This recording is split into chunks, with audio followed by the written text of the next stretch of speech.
Hi, welcome. Thanks for joining us. Good evening, good morning, good afternoon, depending on where you are on the world. Thanks for joining us for the All Things Editing webinar here as part of our Mediaception demo days. A couple of things we will talk about today.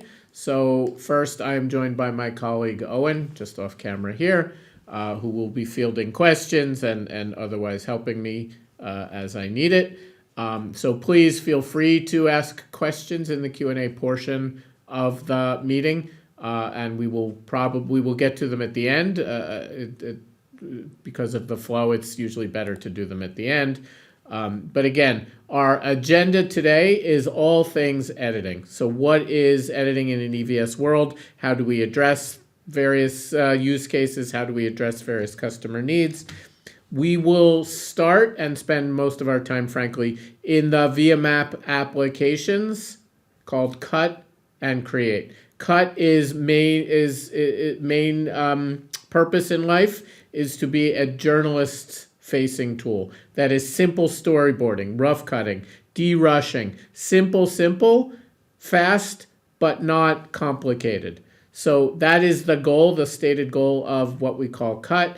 But we understand there is a requirement for further and finer editing. So we have a full web-based NLE that is called Create, which we will present to you today. Likewise, or perhaps in parallel, we have and have had for many years now an application within our IP director called IPEdit. I personally feel it did not get enough attention from both us and the world, so I wanted to highlight it here. It is the fastest thing to turn around content in a time zone delay, in a program assembly mode, in a quick soundbite, B-roll scenario.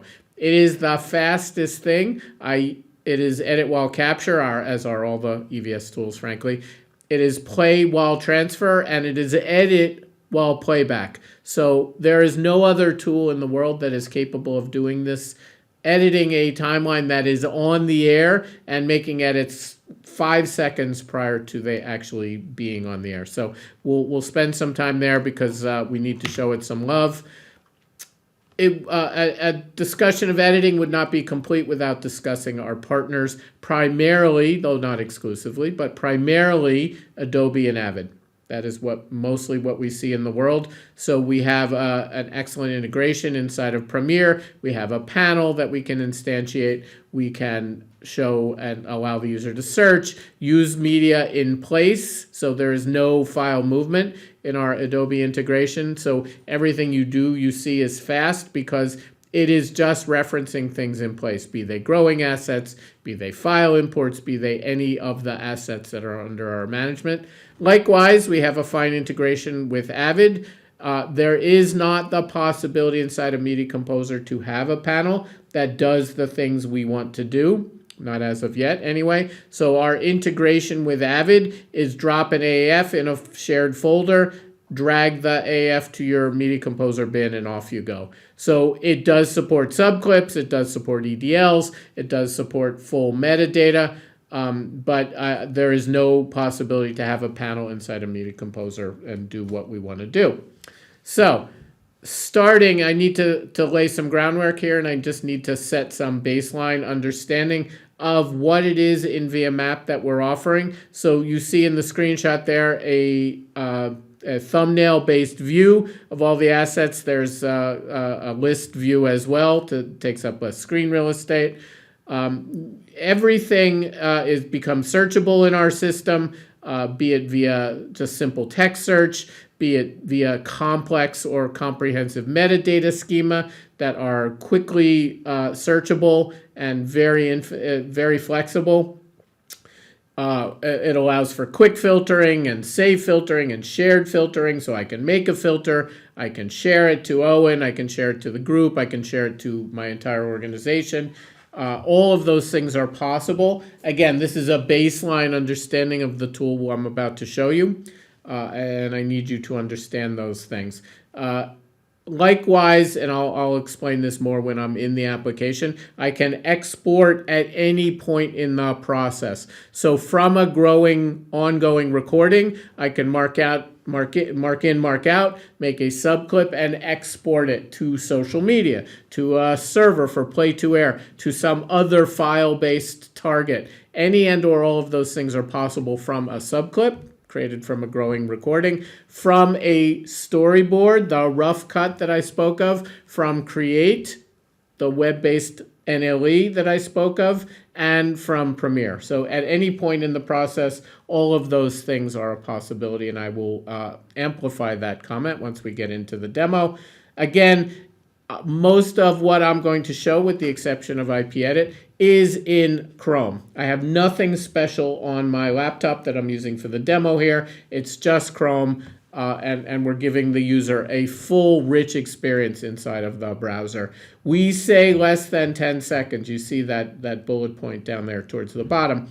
We say less than 10 seconds from capture to use to distribution. That's conservative, frankly. We are faster in some instances. There are variables there, so we try and take a cautious approach. Obviously, if I'm remote, if I'm sitting at home in New Jersey and I'm editing content that's somewhere on the other side of the planet, which I do all the time, by the way, there could be a little delay, a little more than 10 seconds, so that's a conservative number.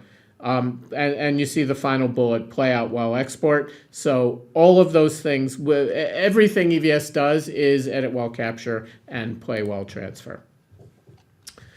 So I'm going to start the demo here in this application called Cut. Again, it is meant for simple shot assembly. Rough cut, storyboard, I don't know what term makes sense depending on where you are, but I think those are familiar terms. Its purpose in life is to be a journalist tool. Now, that being said, that's certainly not the only audience here, but it is meant to be fast. It is meant to be fairly simple and straightforward to use. The EDL, the edit decision list that it creates, is instantly available in all of the other tools. And as we get into the demo, I will show you exactly that.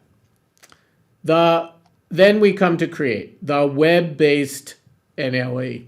This is a real NLE. So for me as an editor by trade, I'm doing JKL on my keyboard. I'm doing I and O. I'm using B and V and Z and X and my standard keyboard shortcuts. Because muscle memory being what it is, we do not need to reinvent this wheel. We just need to be fast. It is meant to be a fast tool. It is super responsive. Again, like I said, I sit several thousand miles away and have a really good and responsive editing situation, sitting at home, operating on content that could be anywhere. Again, EDLs are transportable and they move quickly through the system in that they are just little pointer files. And again, the target audience of this is more the traditional editor. It is not meant for the less inclined editor, but that being said, we want to make it as simple to operate as we can. We try and thread that needle of simplicity with complexity, and you'll see when I get into the demo what that looks like. Then there is the aforementioned panel inside of Adobe. We call it Via Link. There is, in fact, an importer panel that lets me browse and search in the same way I have done in the web-based application. See things, double-click or click the import button as I wish to reference them in my Adobe sequence, in my Adobe project, in my bin. Again, no media is moving here. This is just pointers, just reference files. By the way, the Premiere can be a high-res client, can be a low-res client. That is more a factor of the storage's ability to serve up multiple high-res clients or not, or low-res clients. You can have a mix. But the point here being we manage the high-low link, and we also manage all of the media used in Adobe, that being team projects, being at the .pproj files, anything used in Adobe sequence we know, and we have the ability to media manage. Okay, and I will get into that as we get into the demo. Then we have the thing called IPEdit. Like I said, this is the fastest tool in the world. I am confident of saying that, and I'm happy to stand behind it, and I'm happy to race anybody who might want to contest that statement. Honestly, we have this in service at many of the networks around the world, doing time zone delay, for example. So we do the newscast at 6 p.m., but we replay it at 6:30 or 7 p.m. I need to edit. I need to update the news, the story, the anchor lead, the various bits that make up that newscast. I can do that up to 5 seconds before it hits the air, and I'll demonstrate that for you. Again, there are many other use cases, examples that we could talk about. Program assembly. I used to work on a reality show where they would pre-tape various musical performances just before the broadcast, and the director wanted to recut, re-edit, tweak, otherwise do things that honestly we would do it up until air. We would do it within commercials. That's how tight things would get, and then we would play it out moments later. So it's a really wonderful tool, and I felt the need to show it some love here. For those of you who have not seen ViaMap before, again, I've told you this before, it is browser-based. I'm an admin in this system, so I have all of these units of work, all of these applications. A casual user probably would not. An ingest op might only have the baseband ingest control and the file import. All of that is walled off and protected with user rights. But I will begin my process here in Cut. So notice, I'm going to collapse this for just a second.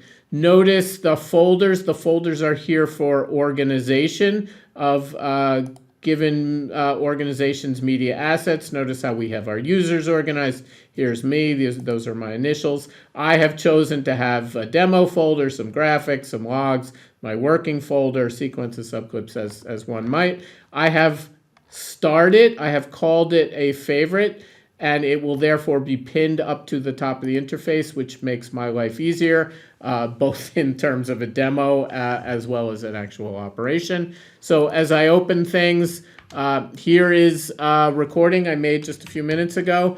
I can start one, and we can show the growing bit here as well. So I now double click and load the thing. I'm doing JKL. So you can see in the overhead shot there, I'm just using standard JKL keyboard shortcuts. I'm going to go here, mark out. Actually, that should be my in. Sorry, I want the push.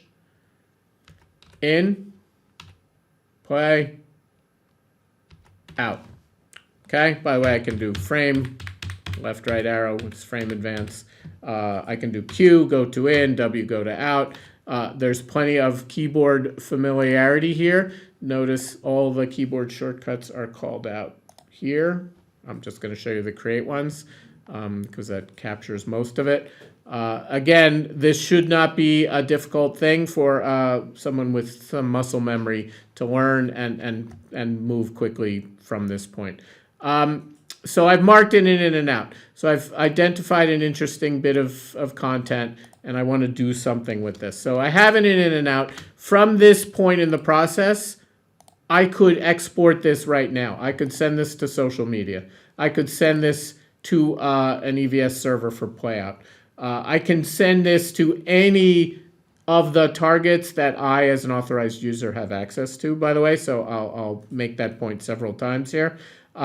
When I choose to publish to a social media target, I can include pre-roll and post-roll as I wish. I can satisfy the requirements of the social media platform that I'm posting to. I can have lovely formatting things like emojis within and metadata as required. So here are the metadata profiles. I haven't really talked about this so much in this context, but there's a ton of them. So I could do that just from the in and the out that I've created here. But in fact, I'm going to start on the editing process by creating a new blank storyboard. Now notice, by the way, they can be native 9:16. They can be 16:9.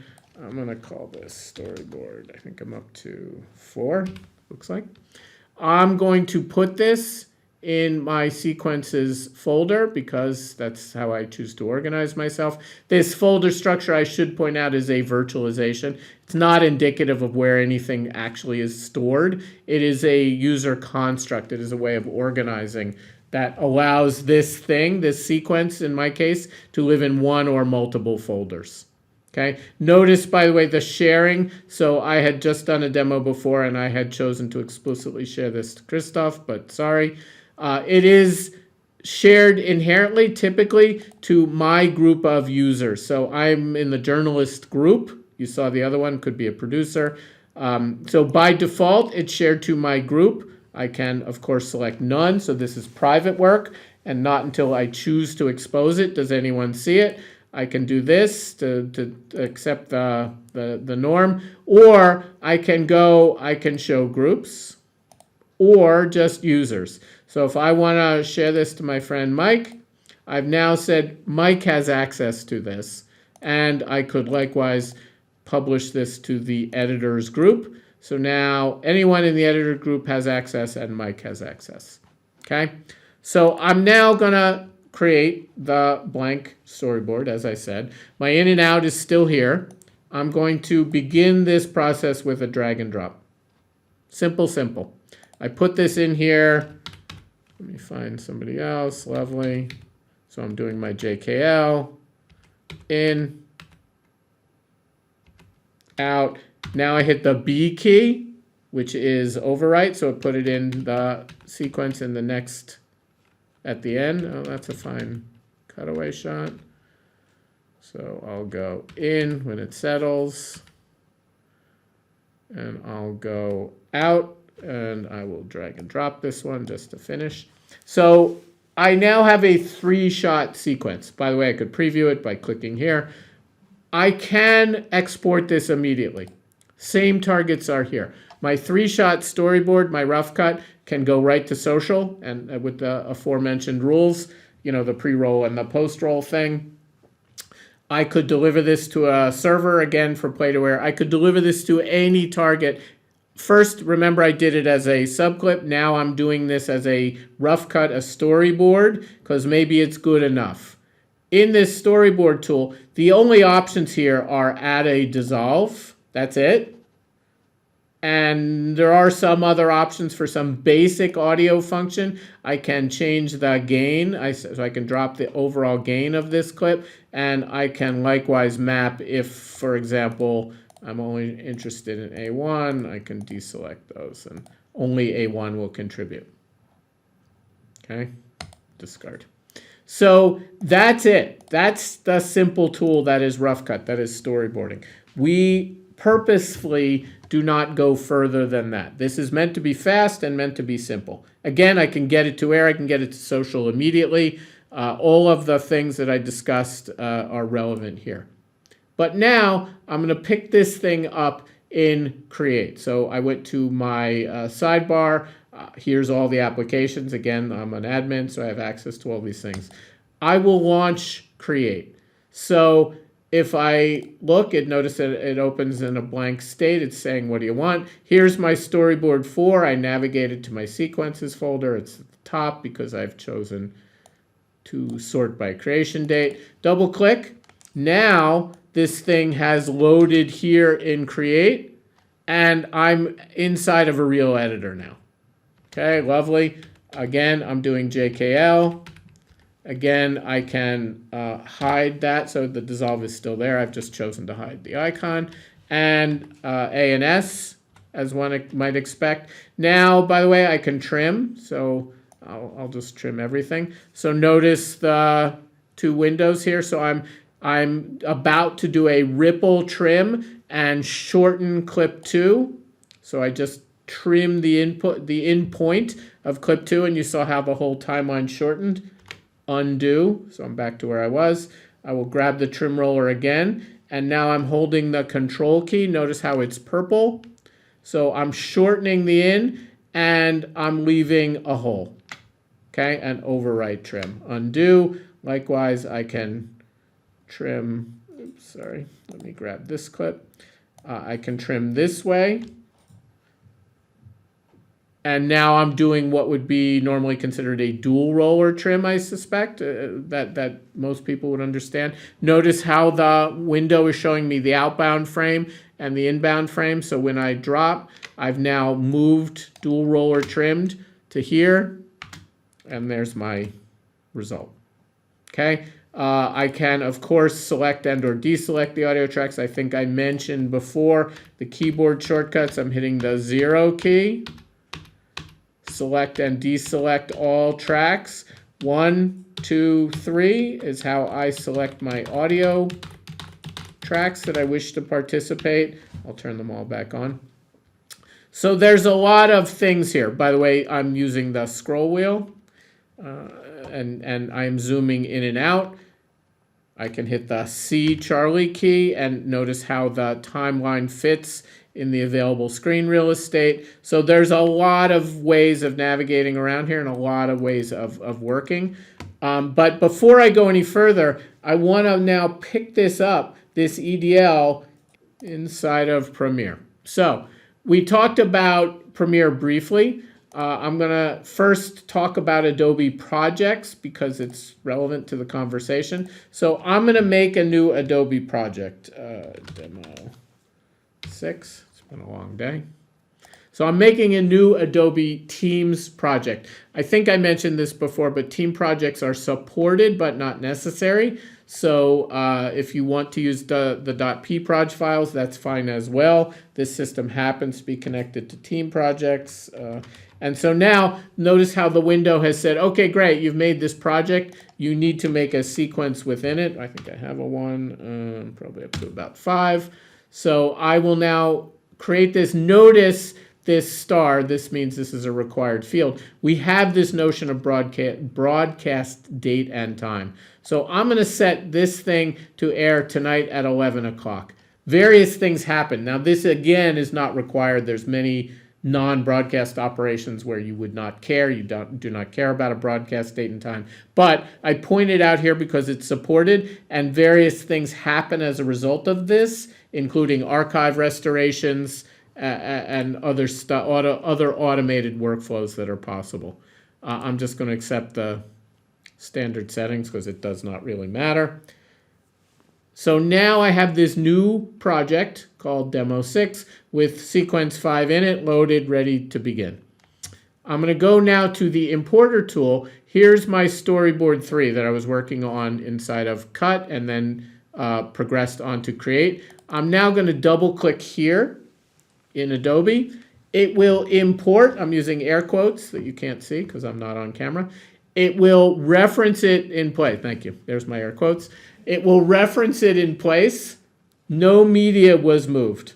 So it's important that I make that distinction and I make that clear that no media was moved here. Oh, that's my last one. Sorry, I wanted storyboard 4.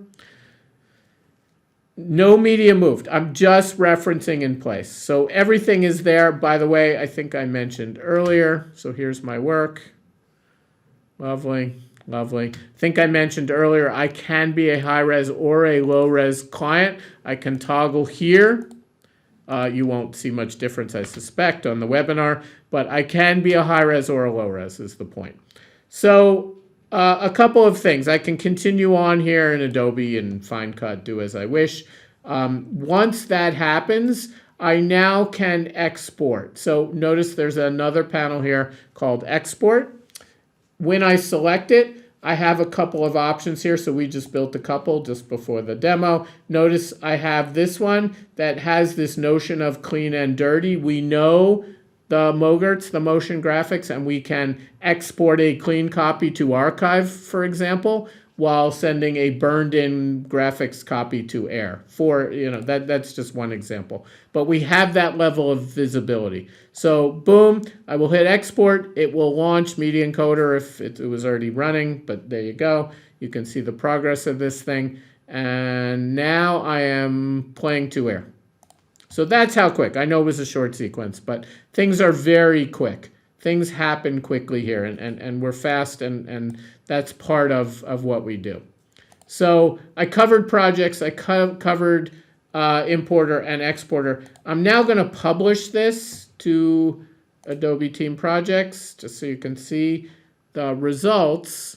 When I go back to via map and I go to my manage application. So first, here's my recording. It's at the top, so I'm cheating a little bit, I suppose, but I could have uncovered it through search or honestly just navigating into my folder. Notice though what it's telling me. This thing, this media asset, is used in these 4 sequences. This one that was a create sequence, and these that are Adobe sequence. Notice the Adobe logo there. So we are tracking this. We know who does what with what media. We allow a media manager to therefore archive and or perform functions as they wish. So for example, if I go to delete this thing, it's going to say, sorry, this thing is used in these 2 via map sequences and these 2 Adobe sequences. Now, I have not authorized myself for deletion, but a media manager presumably would be authorized, and they would have the option to say, okay, delete this media asset anyway, and or delete it anyway and create new media files for just the bits that were used in the sequences. So both are possible options. All of that media management activity can be automated. So there's a scheduling thing here. In our parlance, purge kind of means the delete from high-res storage and archive. So any metadata field, I haven't spent a lot of time here, but any metadata field can be used as a criteria. It can run against any type of thing, a sequence, a media asset, etc. It can run at any interval, so maybe it runs every night at 2 a.m., for example. This one happens to run every 15 minutes, so fine, all well and good. So this is completely automatable. Everything we do as far as media management in an Adobe world is visible here and allows the media management to actually continue in a coherent fashion. Notice, I'll just demonstrate that or show this while I'm here. Here's everything we know about these media assets, including its true file path, where it actually lives on storage, and see how we bury it in a month, day folder, a year, month, and day. And then we give it a GUID, and then the true file name is there. All of that is customizable. You can send it to some defined storage location in whatever format you want. So if you want it in a specific place, by user, by subject matter, whatever, that's fine. And you know, for a disaster recovery scenario, for example, you could certainly browse the storage and find assets without other benefit. Okay. So that was, I'm just mindful of the time, that was the full excursion from subclip through a storyboard, rough cut, onto Create, and then through to Adobe, off back to Play to Air, and demonstrating the archive bit. So I'll pause for a second. Are there any questions, Owen, that we should answer before I press on here? Yes, people were just asking if there's a limit of what formats you can publish, or is it based around sort of a typical EVS? The outbound social media targets when published? Yes, or kind of broadcast. You know, what product is doing the transcoding? So in the background here, we have a full transcode product called X-Square that enables us to import pretty much any file type. The supported file list is available on our website, so if there's a specific question, ask us or go look as you wish. Input and output types. So the output types are hugely variable. We have a huge ability to deliver in something in from whatever format it happens to be captured in to whatever format is desired.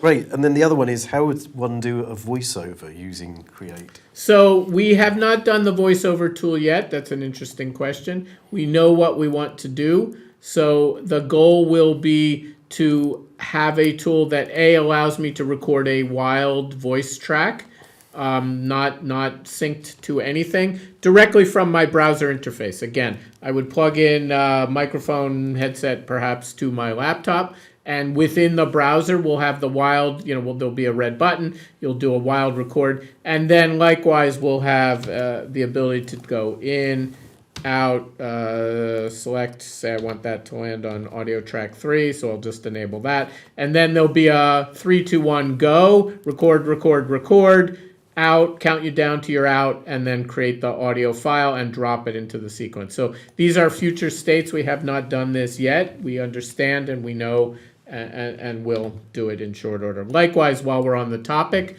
of graphics, so I think we talked about it briefly. We can import a ProRes 4444 with embedded alpha, and we can be sensitive to the key. So I can just drop this thing here. So that's fine, and that's possible now. The next step for us is a template browser for the most typical graphics platforms on the world, where you'll open the template browser, satisfy first name, drop line, whatever the template requires.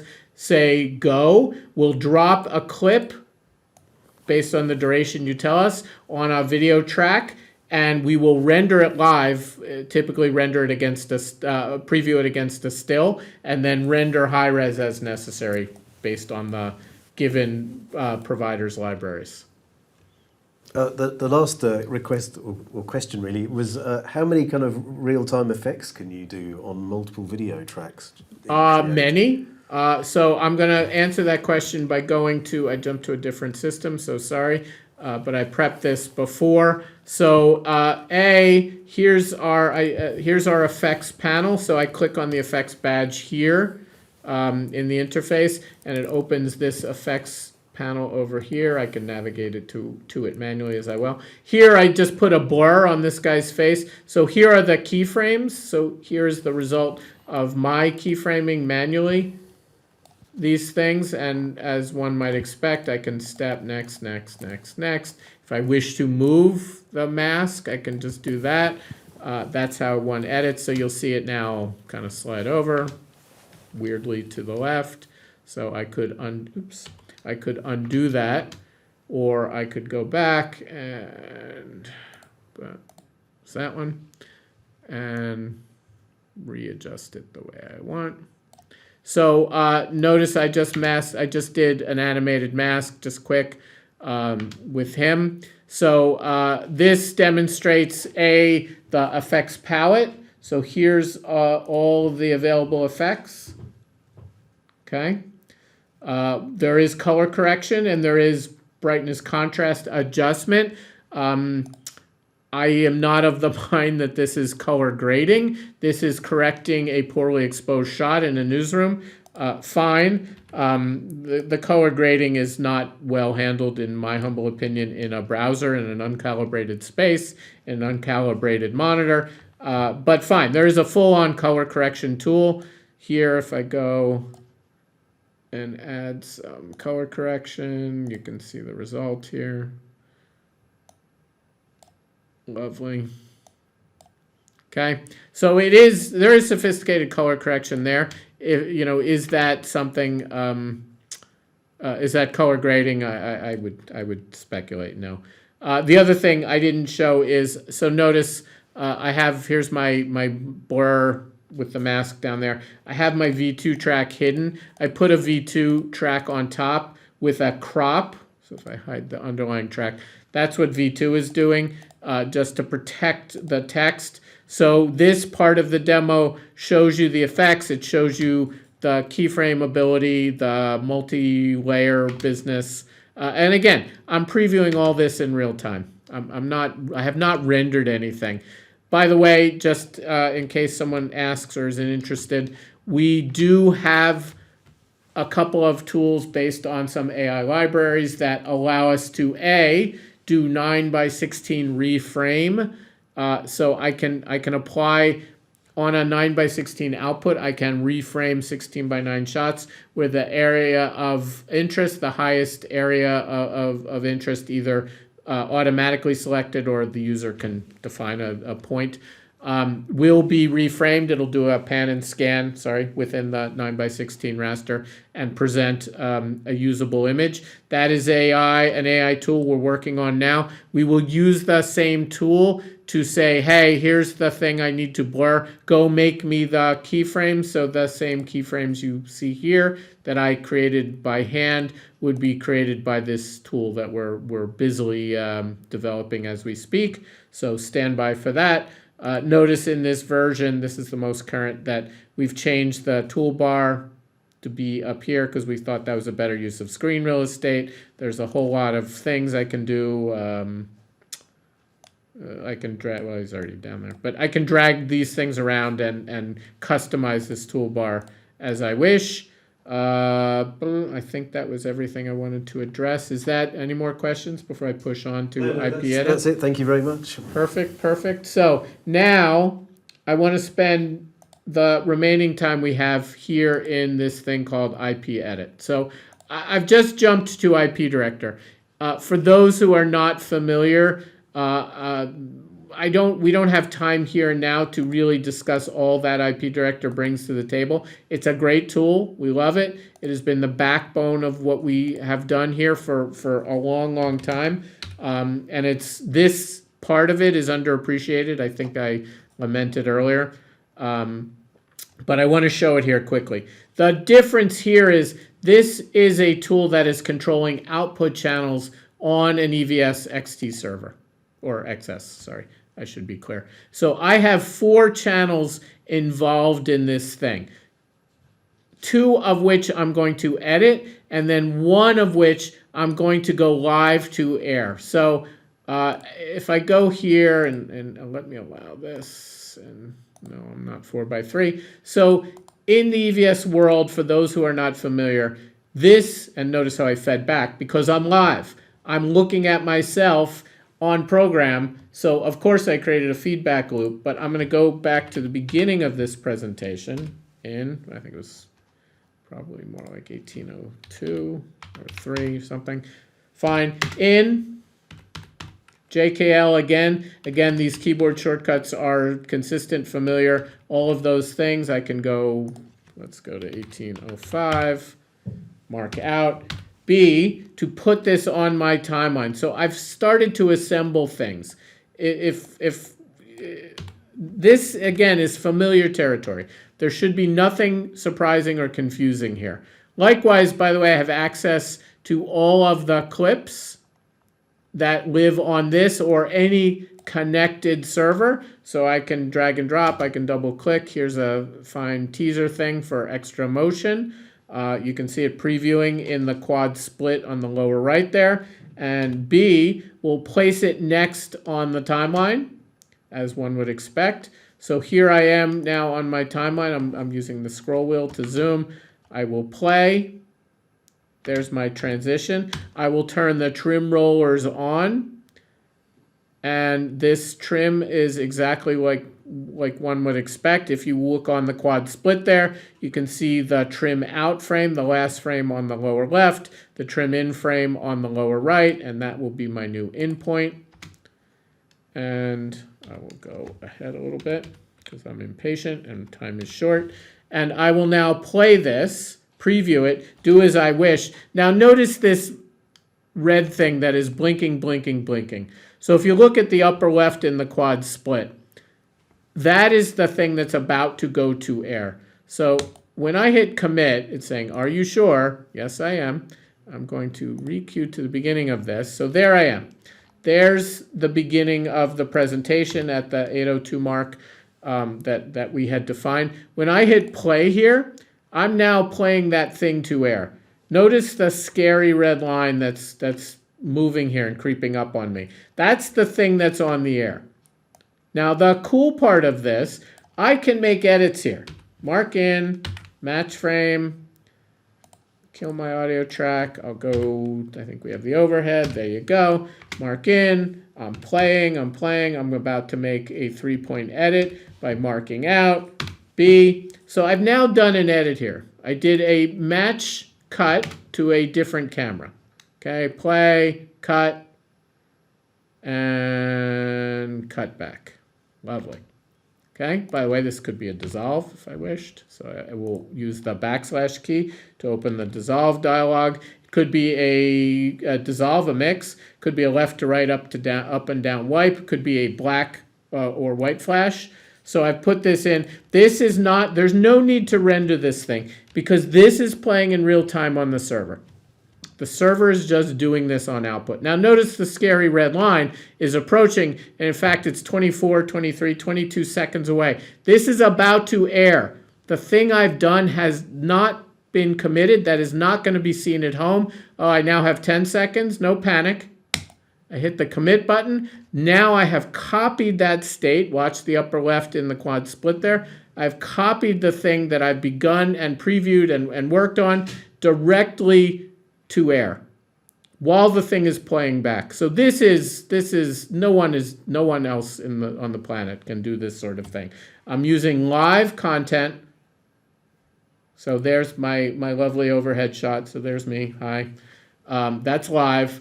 I'm using server-based clips. Any of these things are active and available sources, and I'm editing this thing while it's playing to air. This tool is used again for time zone delay. Where I'm editing the news, I'm time delaying the news for the next time zone, and I need to edit the thing. I need to update the anchor read poorly, or the story updated, or whatever. I need soundbite, B-roll. Fine, I can do that. I can unclick the audio tracks. I can make video-only edits, so I can put my sound bites down. This could have started as a playlist on an XT server created on the remote that now I pick up here, and I can do fine cuts. I can do video only. I can do audio only. Those are difficult things in a playlist editor because that is meant to be fast and this is meant to be more precise. But regardless, I can do it 5 seconds before the thing goes on the air. I can flatten it. I can send it back to the XT as a new flat clip, and the operator I can just deliver it to the playback op and he can play it from here. Likewise, program assembly. If I'm building a program that's live to tape or stop and start or other things, I can build while the program is going. I think I mentioned earlier I had worked on some reality shows, some kind of competition shows where there was music and the thing was pre-recorded just before air, and the director needed to tweak, needed to change camera angles and that sort of thing. We did it even as that scary red line was progressing and playing to air, and the tool is unrivaled in its speed and ability.